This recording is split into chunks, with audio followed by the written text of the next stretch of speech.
எடுத்து அதில் அவங்களே விவசாயம் செஞ்சு அதிலிருந்து வர காய்கறிகளை அவங்களே எடுத்துக்குவாங்க. இந்த வேளாண்மை மிகவும் தொன்மையானது. வணிக வேளாண்மைனா நவீன கருவிகளை வச்சு விவசாயத்துக்கு பயன்படுத்துறது. இந்த படத்தை பாருங்க, நவீன கருவிகளை வச்சு விவசாயத்துக்கு பயன்படுத்துகிறாங்க. அப்புறம் இந்த காய்கறிகள் பழங்கள் எல்லாத்தையும் விளைக்கிறதுல எடுத்துகிட்டு போய் சந்தைக்கு எடுத்துகிட்டு போய் விற்பனை செய்கிறாங்க. தோட்ட வேளாண்மை பண்ணையில் ஒற்றை பணப்பயிராக வளர்க்கப்படுவது, விற்பனைக்காக வளர்க்கப்படுவது. இங்கே பார்த்தீங்களா, தேயிலை, ரப்பர், காப்பி இதெல்லாம் விற்பனைக்காக வளர்க்கப்படுவது.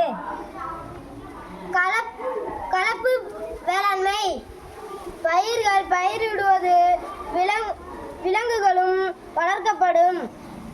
விவசாய பொருளாதார ரீதியாக மேம்பட உதவும்.